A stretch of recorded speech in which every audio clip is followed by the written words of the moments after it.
First ever factory outlet Mukunda jewellery KPHB Kothapet Khammam Somajiguda Hanamkonda. నమస్కారం. మాఘపురాణం 25వ రోజు పారాయణలోకి వచ్చాం. నైమిసారణ్యంలో చెప్పబడినటువంటి రకరకాల గాథల్లో ఇది కూడా ఒకటి. ఇందులో మాఘమాస మహాత్మ్యాన్ని గురించి వర్ణించబడింది. సూర్యవంశపు రాజుల్లో శ్రేష్ఠుడైనటువంటి సులక్షణ మహారాజు వంగదేశానికి ప్రభువు. ఈయనకి 100 మంది భార్యలట.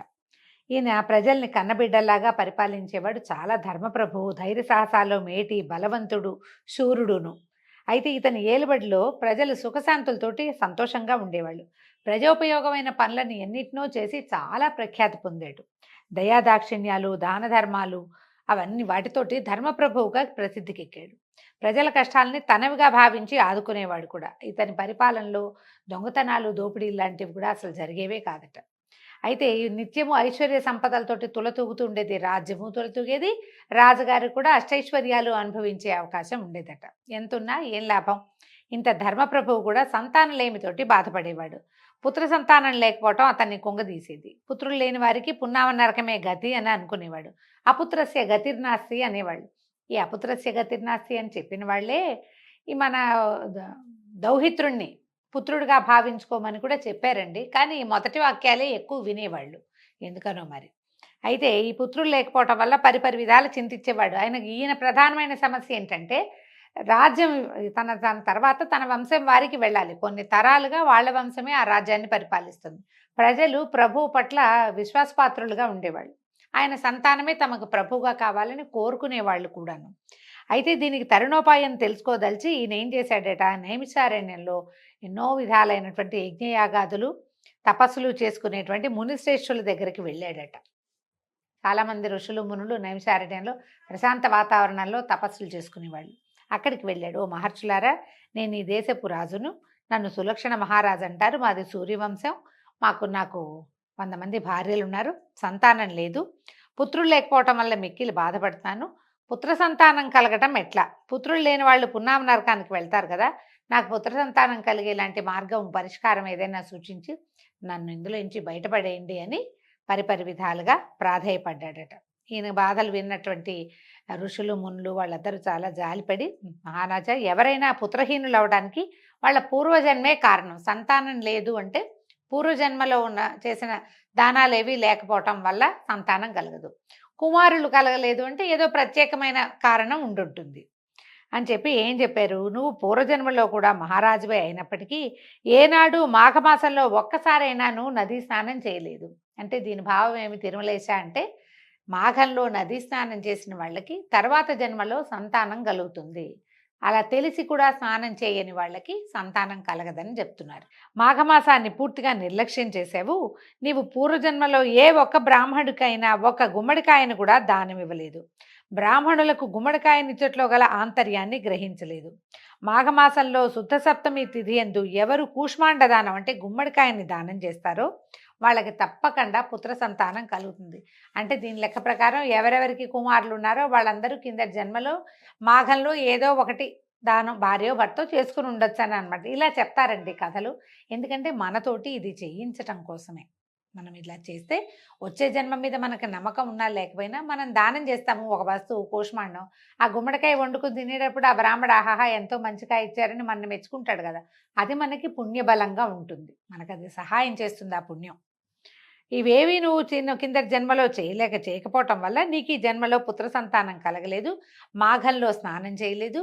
మాఘంలో ఎప్పుడు కూడా నువ్వు కూష్మాండ దానం, అసలు నీ జీవితంలోనే గుమ్మడికాయని దానం చేయకపోవటం వల్లే నీకు పుత్ర సంతతి కలగలేదు అని చెప్పి, సరే వీళ్ళు ఏమన్నారు, నువ్వు మా ప్రభువి కాబట్టి ఇదిగో నీకు ఒక ఫలాన్ని ఇస్తాము, దీన్ని తీసుకెళ్ళి నీ 100 భార్యలతోటి తినిపించు, నీకు మేలు కలుగుతుందని ఒక మంత్రించిన ఒక పండుని ఇచ్చారట. మహారాజు ఆ ఫలాన్ని మహాప్రసాదంగా భావించి అంతఃపురానికి తీసుకుపోయాడు. మహారాజు అంతఃపురంలో ప్రవేశించి భార్యలకు తాను తెచ్చిన మంత్రించిన ఫలాన్ని గురించి వివరించి చెప్పాడు. భోజనం చేసిన తర్వాత పండుని ఆరగించమని చెప్పి పూజ గదిలో దేవుడి దగ్గర ఆ పండుని పెట్టాడట. అందరూ భోజనశాలకి వెళ్ళారు. మహారాజు మిగిలిన భార్యలతో భోజనానికి వెళ్ళడానికి గమనించినటువంటి ఆఖరి భార్య ఏం చేసినట్ట, కడపటి భార్య చిన్నదనమాట, మిక్కిలి ఆశతోటి ఆ పండుని తానే తినదలిచి మరో మార్గం గుండా పూజ గదిలోకి ప్రవేశించి మహారాజు దేవుడి సమీపంలో పెట్టినటువంటి ఆ మంత్రఫలాన్ని కాజేసింది. ఎవరికీ తెలియకుండా ఆ మంత్రఫలాన్ని భుజించి మిగిలిన భార్యలతో కలిసి ఏమీ తెలియని దానిలాగా మామూలుగా భోజనానికి వెళ్ళిపోయింది. పండు తినేసి అప్పుడు వెళ్ళిందనమాట.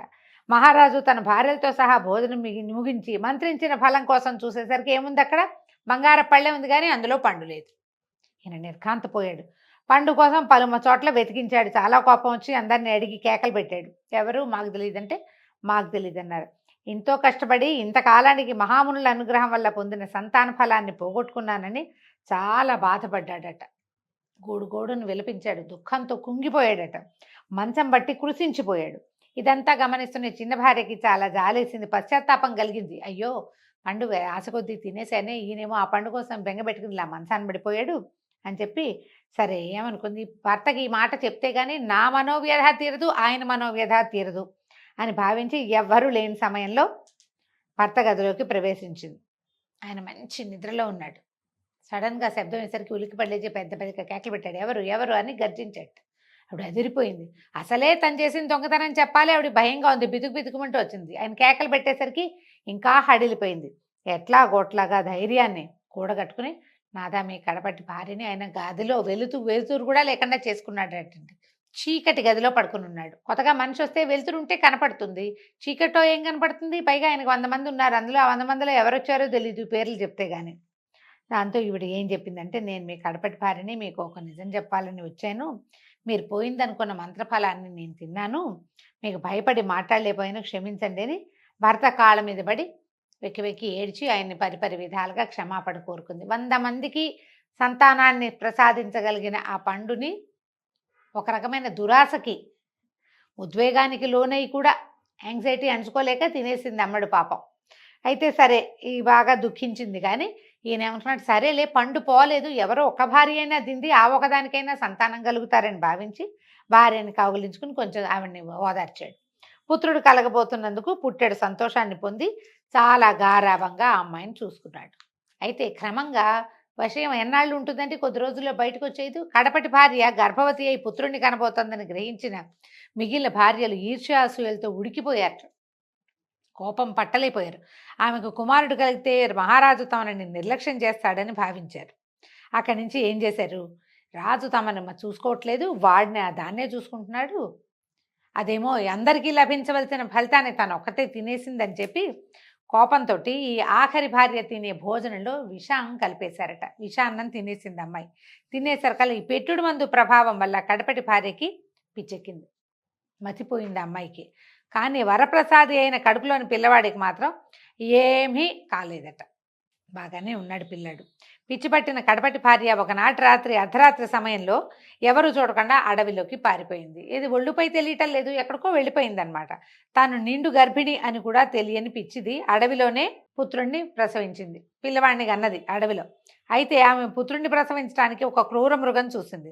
రక్తపు మడుగులో ఉన్న చంటి బిడ్డను వదిలిపెట్టేసి ఆ భార్య పిచ్చెక్కిపోయి ఉన్నటువంటి రాజుగారి ఆఖరి భార్యని, ఈ బాలింతరాల్ని తినేసింది ఆ మృగం. రక్తపు మడుగులో పడి రోధిస్తున్నటువంటి ఆ పసికందుని ఆహారానికై అటు ఇటు సంచరిస్తున్నటువంటి రాజహంసలు చూసేయట.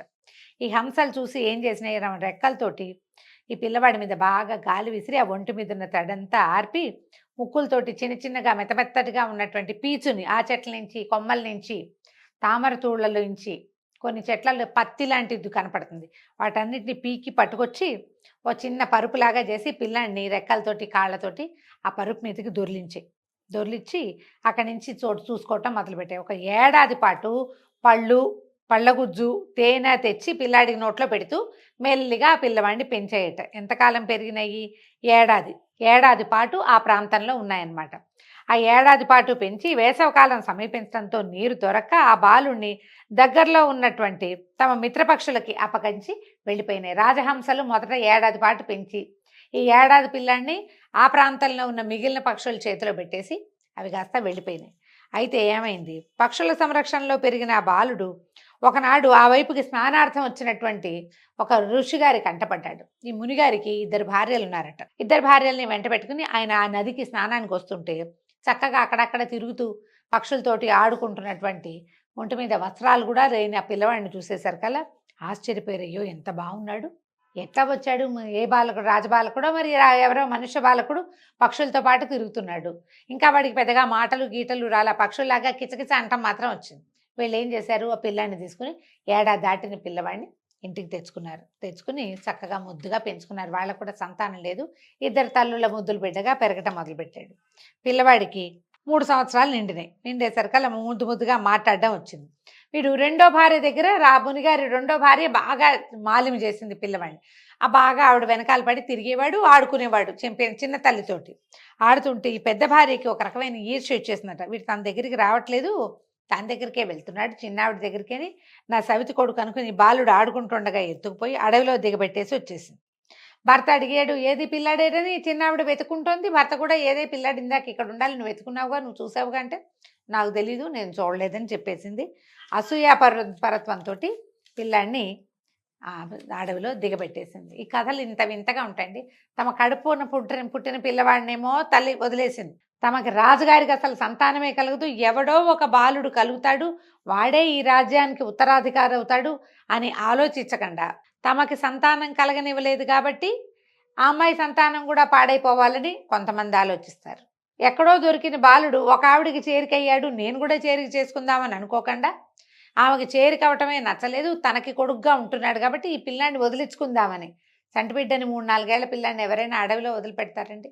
అసూయ ఇంత పని చేయిస్తుంది. రాణులతోటేమో విషం పెట్టించింది, ముని భార్యతోటేమో వదిలించేలాగా చేసింది. అసూయ చాలా పెద్ద శత్రువు అండి మనుషులకి. అది మనకి ఉచ్చం నీచం ఆలోచించనిది. పురాణాల్లో ఇలా ప్రత్యేక గాథలు ఎందుకు చెప్తారంటే దీనివల్ల వీటి వల్ల మన ఏమంటారు అరిషడ్వర్గం ఉంటారు, కామక్రోధ లోభమోహ మదమాత్సర్యాలు, ఇలాంటి గుణాల వల్ల ఎంత నష్టపోతామో, మనతో పాటు మన చుట్టూతో ఉన్న సమాజం కూడా చాలా నష్టపోతుందని తెలియజేయడానికే ఇట్లాంటి ఇలా క్రూరులు ఎందుకున్నారు పురాణాల్లో అని చాలామంది అడుగుతుంటారు. ఇదేంటి, ఇది దుష్ట స్వభావం కదా, పాతకాలంలో మనకంటే ముందు కాలంలో అందరూ మంచి వాళ్ళు ఉండేవాళ్ళు, ఇప్పుడు ఎందుకు ఇట్లాంటి కథలు రాస్తారు పురాణంలో అంటే మనకి తెలియజేయటానికే. కలికాలంలో ఇలాంటి లక్షణాలు విపరీతంగా ఉంటాయి. అక్క చెల్లెళ్ళకి అన్నదమ్ములకి ఒకళ్ళ మీద ఒకళ్ళ ఈర్ష్య, తల్లులకి పిల్లల మీద ఈర్చున్న సందర్భాలు కూడా కనపడుతున్నాయి మన కర్మానికి ఇప్పుడు. దానివల్ల ఎంత చెడతామో చెప్పడానికే పురాణాల్లో ఇట్లా చెప్పబడతాయండి. ఈ రోజుతో 25వ రోజు పారాయణ పూర్తయింది. రేపు ఉదయం మళ్ళీ కలుసుకుందాం. నమస్కారం.